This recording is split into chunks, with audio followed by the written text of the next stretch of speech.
One episode to defy the odds here with Everton, Champions League football, Europa, or the conference.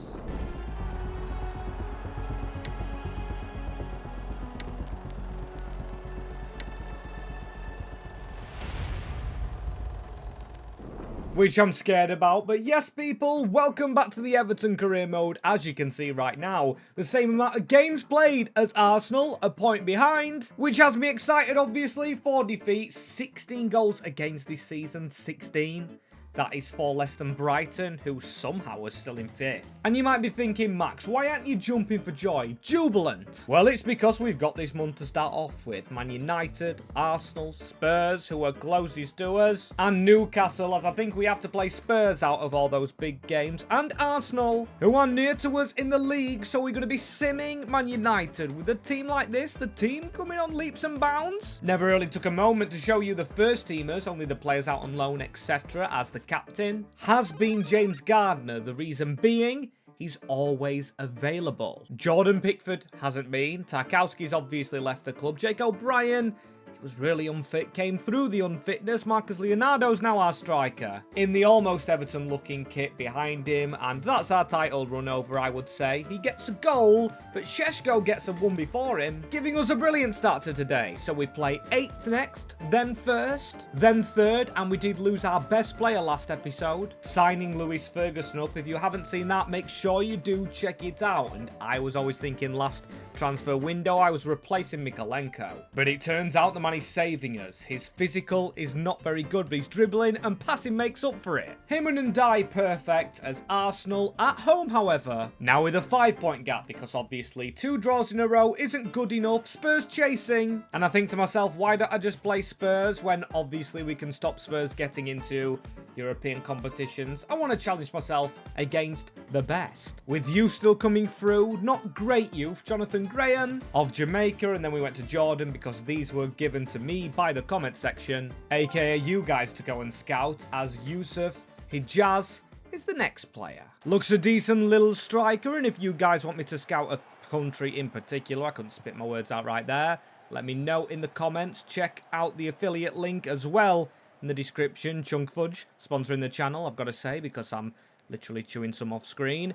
And Dewsbury Hall, can we get a good start here against the Gunners? Gardner is trying to get around his man. Saliba, of course, William Saliba and Gabriel. Absolute beast at the back, but Gardner wins the ball back. Iliman Ndiaye onto Marcus Leonardo right here. This is a very good gap for Dewsbury Hall, who's been on fire this season. 10 minutes into the game, yes, it is 4 goals, but his 4 goals he scored have been absolutely quality, and the play that he puts into the build-up for this team is wonderful. I'm not getting ahead of myself today because obviously we're rounding out the season, but we're 2 points closer to the title if we win this game. But Gyökeres, he's running through. Victor Gyökeres, literally later on in the game, 14 goals. The next highlight imaginable, as nothing else happened. They've got the Golden Premier League thing on their sleeve, so they did win it last season. That's a foul. Arsenal playing dirty there. They know we are worthy of giving them a game. Here's the captain Gardner going for the shot. Good performance, just got on a counter, which led to a good finish. Mr. Vic scoring a goal, as now Iliman Ndiaye down the side. Dewsbury Hall, I told you his link-up play is brilliant, and that's why he finds Iliman Ndiaye. That rhymes, and David Raya only punches. Gardner tried to get below it. Saliba whacks away. O'Brien wins it for us. The say titles are won on defences. Both teams here having brilliant ones, as Ndiaye slides a ball towards Diblin. Diblin almost getting there. Yeah, I think a draw would actually make sure we don't win the title at all, which honestly isn't our aim for this season. We know we're done here with Everton, and Bukayo Saka tries to slide it in. Our aim is to literally get UCL football, but still, if we can pick up a win very late into this game, it will be marvellous. Leonardo uses Dewsbury Hall. That is a brilliant clip. Marcus Leonardo, what a turn! What a goal! The 83rd minute. It took him a while to settle into Everton colours. It's nice to see Lucas celebrate because he's actually took his position. But what a touch! What an absolute touch!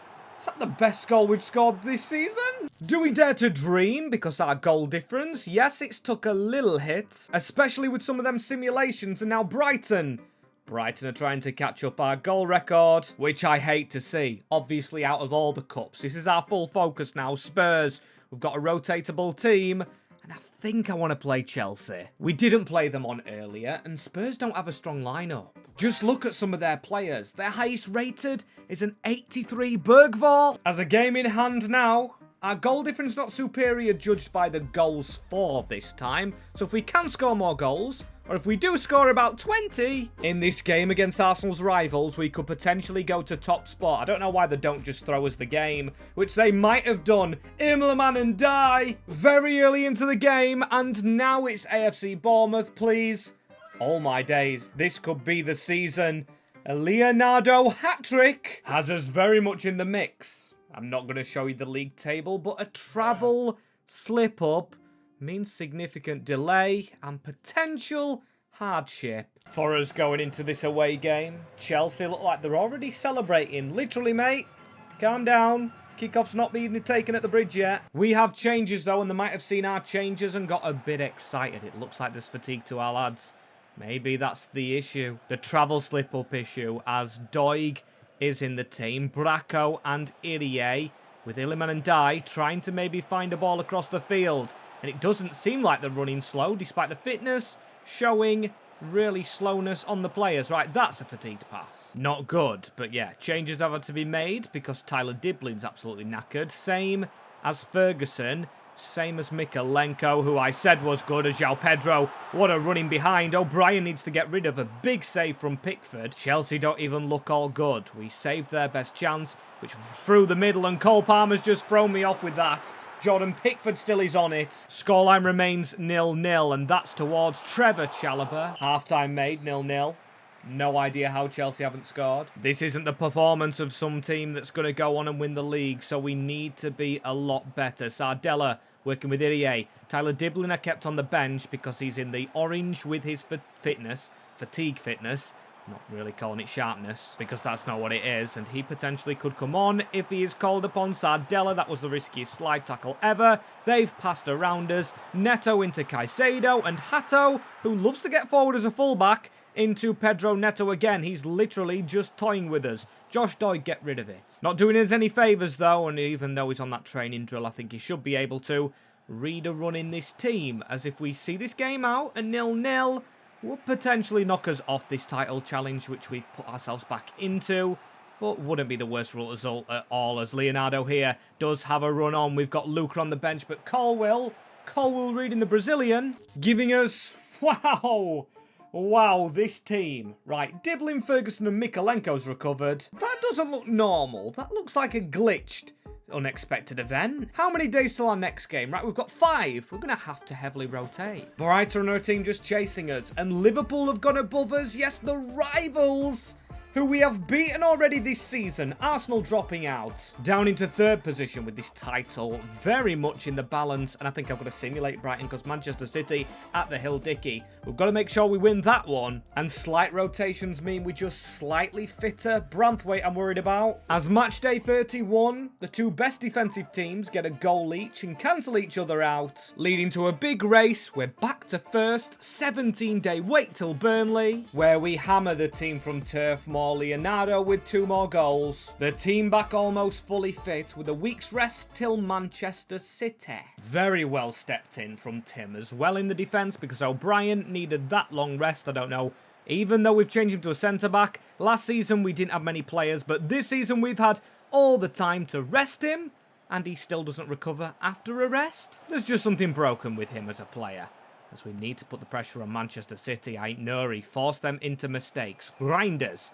into Foden, into Haaland. Push, push, and more push. We're not here to sit against City. If we want to win this Premier League title, we've got to prove to every other team that we're good enough. Phil Foden onto the edge of the box. Tajani Reinders is trying to round us. That rhymes kind of, as Doku. He is usually the biggest threat against me in career mode. I hate that man, but Reinders is dictating play at the start of the game more than Jeremy Doku does. And that's a good tackle. Didn't even control Iliman and Die, so let's counter-attack instead. Marcus Leonardo, Iliman and Die on your bike, because Leonardo is the target forward who comes back to help defences, but we're offside. Nice one, as this was an option for actually João Gomez to join. Spoiler alert from last video, the player to leave us He chose Atletico Madrid or Atleti de Madrid because I was only willing to sell him there. Erling Haaland close. I think that might round out the first half. Struggle to talk there, but I'll take it. Ferguson, take the ball up the field, Tyler Dibling. Come on. We can't afford another draw. Yes, we're sitting comfortably in the Champions League places, which is the main thing, like I said at the start of the video, which I want. But ultimately, I do think the title is there to be won with the fertility of Liverpool and Arsenal changing around. And that's brilliant by Sardella. If Dewsbury Hall could try and flick that on. Mark Gurhey shouts for handball. Erling Haaland actually beating Big Jim O'Brien. We've got Big Tim and Jim rotating, and Mikalenko on this side. He's just a wonderful left back. You know, I brought Josh Doig in thinking he would actually grow over Vitaly Mikalenko as a Scotsman under Moisey, but he's got no chance as Gardner's found himself on the left. We've been better than them in this second half, completely changing the tide. Tyler Diblin, Dewsbury Hall. We know he can shoot. Get it to him centrally. Iliman and Dye running behind. No, it's Gardner. There's Unday behind him. Rodri. Not handball, referee. I thought we might got a shout there. I won't accept to lose against Manchester City or a loss. As Dewsbury Hall, it's quick play out of the danger zone. If Leonardo can control the ball like he did last time out, it would have been brilliant. But he still wins it back. Dewsbury Hall. No! That was meant for Marcus Leonardo. Tyler Diblin with the quick feet out wide. Come on, 10 added minutes have been gifted. Let's use them. Gardner. Shoot. Just shoot. As now we are still clinging on to first. No idea what button I clicked. Manchester City in second. So that point kept them from jumping above us on goal difference. Very good. However, Liverpool with the game in hand. We've got Sunderland, Crystal Palace, Wolves, Villa and Fulham. That rounds our season out. Not difficult games. No offence to the teams right there, but in terms of a title challenging team, we should be winning all of them, and simulations still have to happen. We've got an 87, an 87 and an 86 at the back. Tyler Diblin, I cannot wait to see his goals at the end of the season. I haven't checked in a while. I've kind of been keeping it from myself, but Crystal Palace, Sardella's gone up a rating, and Brennan Johnson, no. That could potentially end the season. An insufferable loss late on.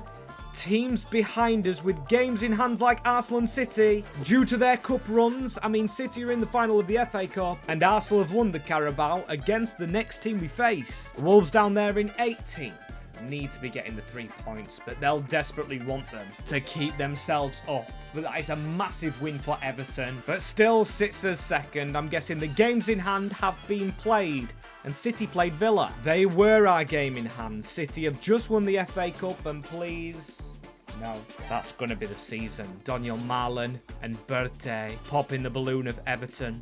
Title challenge wasn't on at the start of the episode, was on at the end, till the penultimate. Question is, will it still be possible? Now, actually, yes, if Manchester City lose their next game, which I'm not going to watch against Brighton with their incredible defensive record.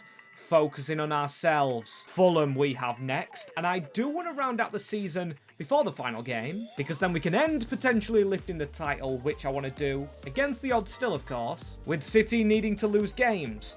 And this team, since the start of our current season, is fantastic. We've got an 88 rated. O'Brien started, I think, just at an 80. Leonardo's an 88 as well.